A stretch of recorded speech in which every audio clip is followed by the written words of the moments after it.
అన్ని రకాల వస్త్రాలపై up to 70% discount. మరపురాని సంఘటన అదొకటి. నాకు గన్మెన్ కానీ ఉంటే ఈర్ష్యపడేటోడు. ఏట్రా గన్మెన్ లేకుంటే రాలేవా, గన్మెన్లో ఒకటి అని నన్ను ఎగతాళి చేసేవాడు, తిట్టేవాడు. షోకులు గన్మెన్లు అది ఏంటనేది. సరే నేను ఏమనేటాను కాదు. నేను రెండోసారి ఎమ్మెల్యే అయినా, ఈయన కూడా ఎమ్మెల్యే అయ్యిండు.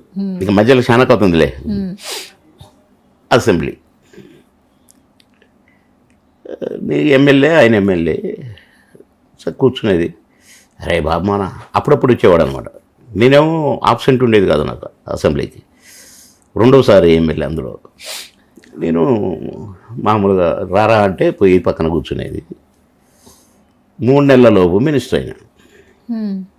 కోట శ్రీనివాసరావు వచ్చిండు ఒకరు. వచ్చి వెనకాల కూర్చునేవాడు, లాస్ట్ బెంచ్లో కూర్చునేది. నేను నాకు ఏదో క్వశ్చన్ ఉండే, సమాధానం ఇచ్చి చెప్పి కూర్చున్నా. కూర్చొని టీ బ్రేక్ ఏదో అనేసరికి ఇట్లా లేస్తే ఉన్నాడు. రే బాబానా రే రారా, టీవీలో పడతాం రారా అన్నాడు. మినిస్టర్, ఎమ్మెల్యే, సారీ నేను ఇక్కడే కూర్చోవాలా, నువ్వు అక్కడే కూర్చోవాలి అంటే ఇక ఎమ్మెల్యేలు అందరూ గొల్లున నవ్వారు. అదే లాస్ట్. ఇక తర్వాత ఆయన అసెంబ్లీకి రాలేదు. నా కొడుకు మినిస్టర్ అయిపోయానే అని. అప్పుడేమో ఎమ్మెల్యే అయింది వీడు, గన్మ్యాన్లు తీసుకొని వస్తుండు అని అప్పుడు ఉండేది. సరే ఎమ్మెల్యే అయిండు. అమ్మయ్య నేను కూడా ఏంట్రా కుప్పల జనము, ఏం బజ్జి పెడతాను ఏంటి, పొద్దున్న అట్టొస్తారా జనం అనేది. నేను ఎమ్మెల్యేగా ఉన్నాను. మంత్రి అయినా సరే, నేను మంత్రి అయినా ఇంకా జనం ఎక్కువయ్యారు. బస్సులు వేసుకొని రావటం, కార్లు. ఏనాడు నేను ఒక 2-3 మనుషులను కూడా ఆయన ఇంటి ముందు చూడలే నేను. నా ఇంటి ముందేమో జాతర ఉండేది. అది కూడా కోపం వచ్చేది. నా ఎవడు రావట్లేదు బాగా ఎట్లా వస్తారు బెజవాడ నుంచి, ఈయన ఏం చేసి పెడతాడని ఊరు కాన్స్టిట్యున్సీ పోడు. ఇవన్నీ ఇక గమ్మత్తుగా మేము నవ్వుకునేటోళ్ళం. అట్లా అన్నీ చాలా ఉన్నాయి చెప్తే. అయ్యో మేము కలిసినవంటే ఏదో ఒకటి, ఒక కథ చెప్పుకునే కథ తయారయ్యేది. ఎక్కువ టీజ్ చేస్తారా మిమ్మల్ని? ఎక్కువ టీజ్ చేస్తుంటారా? బాగా టీజింగ్ ఎక్కువ. టీజింగ్ అంటే సరదాగే. ఆయన ఏదంటాడో దానికి వెంటనే కౌంటర్ ఇచ్చేవాడిని నేను.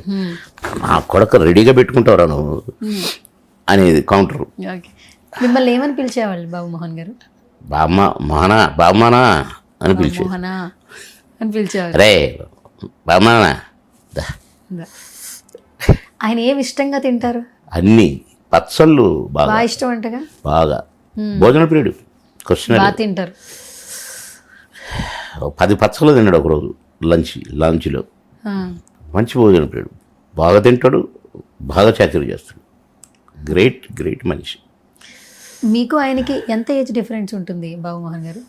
ఉంటుంది 7-8 సంవత్సరాలు. 8 ఏళ్ళు ఉంటుంది. 10 ఏళ్ళ దాకా ఉంటుంది. 10 years దాకా ఉంటుంది. నేను 19 పెట్టినా కానీ సినిమా యాక్టర్ అయింది. అవును. సో ఇప్పుడు కలిసినప్పుడల్లా బాగా మాట్లాడుకుంటారంటారు కదా. ఎప్పుడైనా బాధల్ని ఒకరికొకరు చెప్పుకుని ఇంకా మనం ఈయనకి తప్పితే ఇంకెవరికి చెప్పుకోలేమన్న సిచ్యువేషన్ అయినా జరిగిన మీ ఇద్దరి మధ్యన? అలా ఆయన ఏమైనా బాధలు చెప్పుకున్నారు మీతో? మాకు అసలు ఆ టైం ఏడు ఉండేది, బాధపడేది చెప్పుకునే టైం కూడా ఉండేది కాదు. సినిమాలు ఎక్కువ ఉండేవి. రోజుకు 6 షిఫ్ట్లు పనిచేసేది మేము. 6 షూటింగ్లు పర్ డే. ఎన్ని గంటలు పని చేసేవాళ్ళు? 24 గంటల్లో 24 hours. మరి ఎక్కడ పడుకుంటారు? కుర్చీలో, షార్ట్ గ్యాప్లో. సార్ రెడీ సార్, క్లాతీ రెడీ, డైలాగ్ రెడీ, రావయ్య రా వెళ్దాం, ఓకే రెడీ టేక్ రిహార్సల్ లేదా అన్న కదా ఇక్కడ. రావయ్య రా అదేనా డైలాగ్, అదే కదా. ఓకే సరే రైట్ రెడీ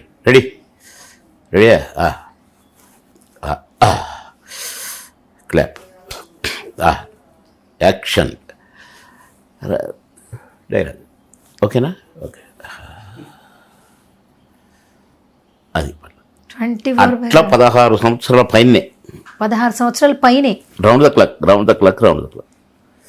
ఎప్పుడన్నా ఒక రాత్రి క్యాన్సిల్ అయితే పడుకునేది కదా. సరదాగా ఎక్కడికైనా వెళ్ళేవాళ్ళ? ఇంకెక్కడ సరదా, పడుకోవడమే ఇంకా ఖాళీ దొరికితే. అంతే కదా, రెస్ట్ లేదు కాబట్టి. రెస్ట్ ఇది. మళ్ళీ దీంట్లోనే పాటలే, డ్యాన్స్లే, అవును. ఫైటింగ్లే. మేమెప్పుడు ఏంటి కోసం ఏంది షూటింగ్లు చేయటం నిద్ర లేకుండా. నాకు ఒకసారి మెడ్రాస్ అయ్యి వచ్చింది దాసర్ గారి షూటింగ్. నేను 2 కళ్ళు వాసిపోయి లావు ఇంత లావు అయినాయి కళ్ళు గుడ్లు. నేను అట్లనే చేస్తాను.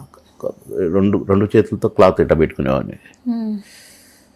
అట్లా తీసి రెడీ రెడీ సార్ ముక్కలుగానే కూర్చుకుంటుంటాయి. దాసర్ గారు నేను చేయలేనురా, కట్ చేయలేనురా. నేను ఏంటిరా అరే కళ్ళు పోతాయిరా, అట్లా పెట్టుకొని ఎట్లా చేయబుద్ధి అవుతుందిరా నీకు, నేను చేయలేనురా ప్యాకప్ చెప్పేస్తారా, తర్వాత చేసుకుందాం. గురుగారు దండం పెడతా, నాకు 3 నెలల దాకా కాళ్ళు ఎక్కడ లేదు సార్, ప్లీజ్ సార్.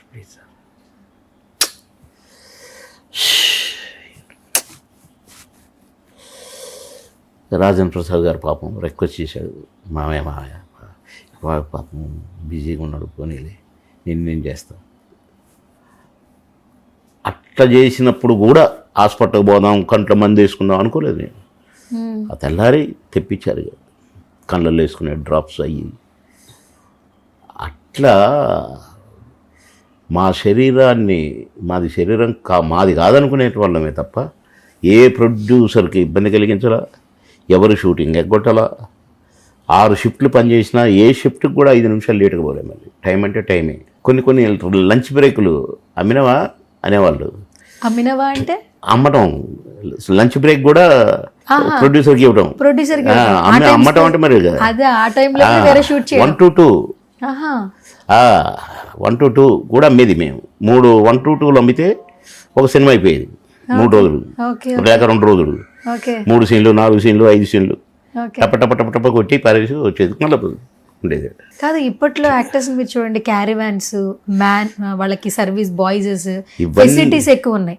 అప్పట్లో అసలు మీరు ఎక్కడ కూర్చునేవాళ్ళు, మీకు ఎవరు సహాయం చేసేవాళ్ళు? ఏదైనా ఉంటే ఓకే, లేకుంటే రాయి ఉంటే రాయి, ఏది ఉంటే అది అక్కడ కూర్చునేది. మేము సుఖాన్ని కోరుకోలేదు, కష్టపడటమే తెలుసుకున్నాం మేము. ఇప్పుడు వచ్చేటోళ్ళు అన్ని కంఫర్ట్స్ చూసుకొని వస్తున్నారు. సరే అది వాళ్ళ అదృష్టం, ఇది మా అదృష్టం.